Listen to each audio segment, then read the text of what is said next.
آج جو کہا جا رہا ہے جبر اور خوف کی فضا ہے، اس میں کوئی شک نہیں ہے۔ آج اس ملک میں آئین کی پامالی سر عام سب کے سامنے ہو رہی ہے، اس میں کوئی شک نہیں۔ آج انصاف اور قتل سب کے سامنے ہو رہا ہے اور سب کو پتا ہے، اور اس کے باوجود کوئی نہیں بول سکتا۔ آج جو بنیادی حقوق ہیں وہ معطل ہو چکے ہیں، لیکن کوئی بولنے والا نہیں۔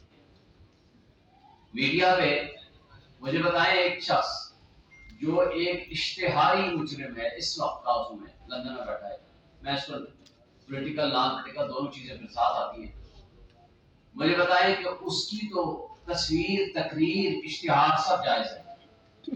آج وہ کس حاکم مطلق کا حکم ہے کہ عمران خان جو کہ فیڈریشن کی علامت ہے، اس وقت وہ انڈر ٹرائل پرزنر ہیں، اس کی تصویر، تقریر، اس کی گفتگو، خواہ آپ نے اگر تنقید بھی کرنی ہو تو آپ نہیں چلا سکتے۔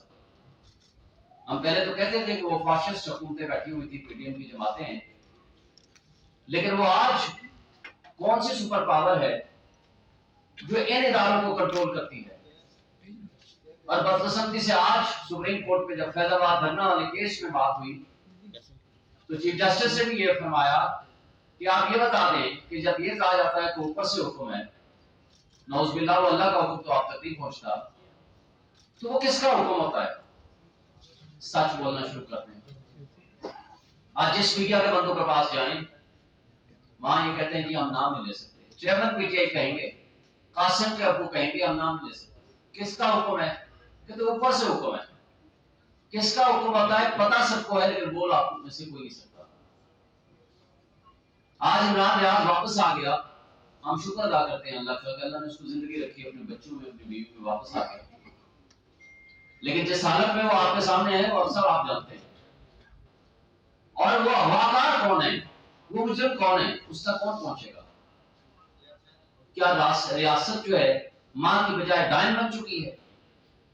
آخر کوئی اشخاص تو تھے، کیونکہ وہ انڈر کسٹڈی سے وہ غائب ہوئے تھے، تو کچھ لوگ تو ہیں جنہوں نے اس کو اٹھایا اور غائب کیا اور اغوا کیا۔ آج بھی آپ کا بنیادی حق ہے right to speech and right to information, یہ آرٹیکل 19 اور 19A ہے۔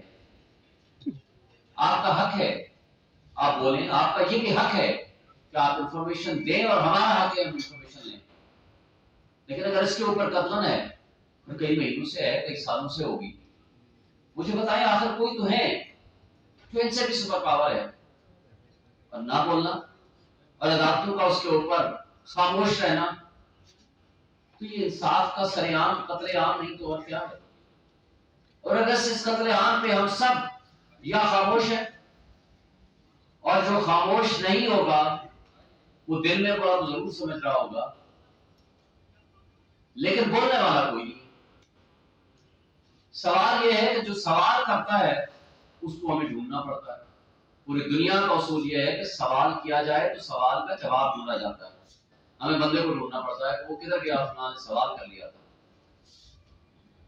اور ایک زمانے میں تو اغوا برائے تاوان ہوا کرتا تھا، اب اغوا برائے بیانات ہوا کرتے ہیں۔ کل بھی فروخ حبیب کو اٹھا لیا گیا، آج تک کی انفارمیشن کے مطابق وہ کسی عدالت میں پیش نہیں ہوئے۔ اگر آپ کے پاس کوئی انفارمیشن ہو تو میں اپنے آپ کو کریکٹ کر لوں گا، مجھے بھیج دیجیے گا۔ صداقت عباسی اٹھائے گئے، آج سے 2 سے زائد ہفتے ہو گئے ہیں، کوئی پتہ نہیں کہاں ہے، کون سی زمین اور کون سا آسمان کھا گیا۔ عثمان ڈار کو اٹھایا گیا، کوئی پتہ نہیں کہاں ہے۔ ظہور مشوانی کو اٹھایا گیا، کوئی پتہ نہیں کہاں ہے۔ اسی طرح شیخ رشید کو اٹھایا گیا، اس کے ساتھ باقی لوگ تھے، کوئی پتہ نہیں کہاں ہے، کس عدالت میں پیش ہوا۔ ہمارے پاکستان کا قانون کے مطابق اور سپریم کورٹ کی ججمنٹس کے مطابق خواتین کا بنیادی حق ہے کہ فوری طور پر ان کو ضمانت ملے۔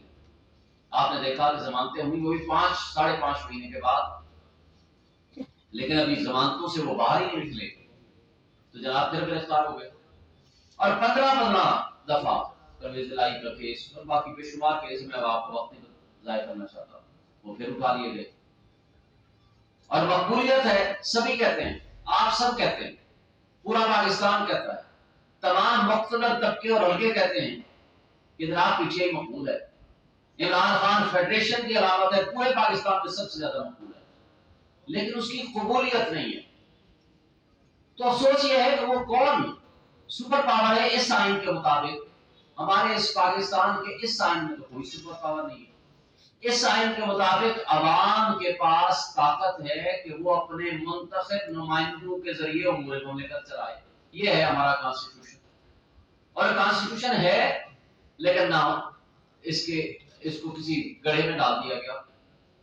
آئین میں حقوق ہیں آپ کے لیکن حقوق معطل ہے. وہ کس کے حکم سے؟ اس کے احکامات کا نہیں پتا. وہ خفیہ اور نامعلوم احکامات ہیں. وہ آپ کو پتا ہے لیکن نہ آپ بتا سکتے ہیں, شاید نہ میں بتا سکوں, نہ وہ عدالتیں بتا سکتی ہیں. تو کیا اس طریقے سے ہمارا ملک چلے گا؟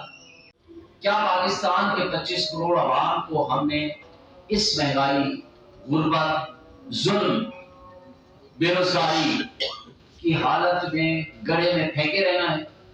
کیا ان کو خودکشیوں پہ مجبور کرنا ہے, یا کیا ان کو ان کے ہاتھ میں ان مسائل کا خود حل کرنے کا طریقہ دینا ہے؟ کیا ہم ایک شخص عمران خان کی دشمنی میں اتنا آگے چلے گئے ہیں کہ ہم نے اپنے ملک کی جڑیں کھوکھلی کر دی ہیں اور مزید آگے کیے جا رہے ہیں, اور کوئی بھی کنسیڈریشن نہیں اور کوئی سوچ نہیں ہے کہ ہم نے آگے کیا کرنا ہے. صرف اس لیے ہم نے الیکشن نہیں کرانے. 9 مہینے سے 2 صوبوں میں غیر آئینی حکومتیں بیٹھی ہوئی ہیں. اب آگے اگلے مہینے سے باقی فیڈرل میں بھی غیر آئینی حکومتیں ہو جائیں گی, باقی 2 صوبوں میں بھی. لیکن اس لیے نہیں کرانے کہ پی ٹی آئی جیت جائے گی. اور افسوس سے کہنا پڑتا ہے کہ اس کا ادراک ہونے کے باوجود ہم نے اپنی ضد ہٹ درمی سے باز نہیں آ رہے. کیا اس ضد اور اس ہٹ درمی کا نقصان ہمارے ملک کے سیکیورٹی کو نہیں ہے؟ کیا ہماری اکانومی کی نہیں ہے؟ ہماری اقتصادیات کو نہیں ہے؟ ہمارے غریب عوام کو نہیں ہے؟ جہاں لوگوں کے پاس نہ صاف پانی, نہ تعلیم, نہ روزگار, نہ بل دینے کے پیسے, تو ہم نے ملک کو اسی طرح چلانا ہے. تو میں سمجھتا ہوں کہ یہ آج کی اس موومنٹ کے نتیجے میں ہم یہ سمجھتے ہیں کہ ہم آپ کو اور آپ کے ذریعے پورے پاکستان کو یہ پیغام دینا چاہتے ہیں کہ آج بھی وقت ہے اپنے حقوق کے لیے کھڑے ہوں. آج بھی اداروں کے لیے وقت ہے کہ اپنی پالیسیز کو ریکنسیڈر کریں. آج بھی ان طاقتوں اور ان مقتدر حلقوں کے لیے وقت ہے سوچنے کا کہ آج ہمارا پاکستان کس تباہی کے دہانے میں پہنچ چکا ہے.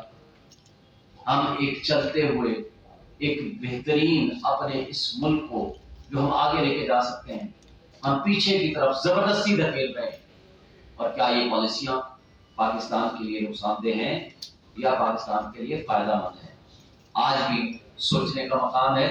اور میں اپریشیٹ کرتا ہوں آج چیف جسٹس آف پاکستان قاضی فائصہ صاحب اور جسٹس اطہر من اللہ صاحب اور جسٹس امین الدین صاحب کی سربراہی میں جو بینچ تھا, انہوں نے یہ آبزرو کیا کہ آج بھی وہ حالات ہیں جس وقت وہ فیض آباد دھرنا ججمنٹ آئی تھی, جس کا تھیم یہ ہے کہ ہر ایک ادارے نے اپنے حدود میں رہ کر کام کرنا ہے. اسٹیبلشمنٹ نے سیاست میں عمل دخل نہیں کرنا. ہر اسٹیچوٹی اور کانسٹیٹیوشنل باڈی میں اپنے حدود میں رہ کر کام کرے گی تاکہ لوگوں کے بنیادی حقوق ان کو مل سکے. ہم یہ سمجھتے ہیں کہ یہ فیصلہ بہترین فیصلہ ہے. اس پہ عمل درآمد اس وقت بھی ہونا چاہیے تھا اور آج بھی ہونے کی ضرورت ہے. اور اس وقت بھی یہ نہیں ہوا تو غلط ہوا, اور آج اگر نہیں ہو رہا تو بھی غلط ہو رہا ہے. اس وقت کے حالات اور آج کے حالات سب آپ کے سامنے ہیں. آج کے حالات بدترین حالات ہیں. آج ہم یہ سمجھتے ہیں کہ یہ تاریخی فیصلے پہ اگر عمل درآمد ہو گیا تو پاکستان کی تاریخ کا رخ کوئی بہتری کی طرف چل پڑے گا. اچھا ڈاکٹر انصر صاحب یہ بتائیے گا کہ آپ کی تحریک جو آپ نے بتائی اس کی بنیادی وجہ پاکستان کے حالات تو آپ نے بتایا ہے. اب آپ کی تحریک پاکستان میں بھی شروع ہوئی ہے یا صرف اوورسیز میں ہی یہ تحریک ہے؟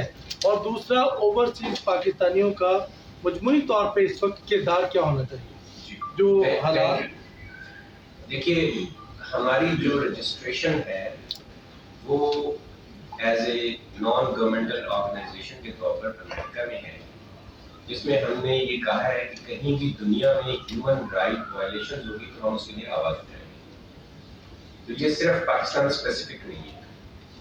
ایک تو یہ کہ آج کل ہمارا تعلق پاکستان سے ہے تو ہم پاکستان کے لیے کر رہے ہیں، لیکن اگر کہیں اور ہوگی، کہیں نان مسلم کنٹری میں بھی، ساؤتھ امریکہ میں ہوگی، تو ہم اس کے لیے آواز اٹھائیں گے. شعیب شریف صاحب جیسے حسین شریف بات تو کمپلیٹ جی جی. دوسری بات یہ کہ ابھی ہم نے اس دفعہ ہمارے وزٹ میں ہم نے ڈیسائیڈ کیا کہ پاکستان میں بھی اس کے چیپٹر شروع ہونے چاہیے.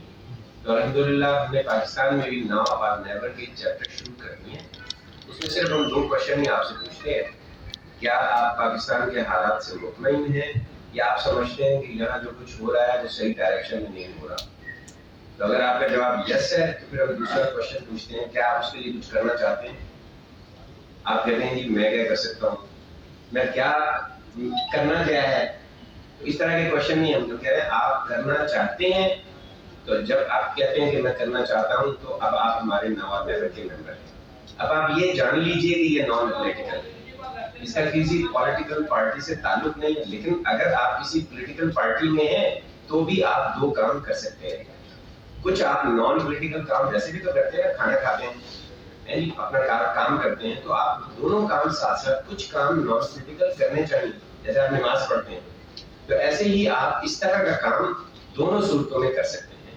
تو کوئی صاحب کسی بھی پولیٹیکل پارٹی سے تعلق رکھتا ہو وہ ناؤ اور نیور میں جوائن کر سکتے ہیں.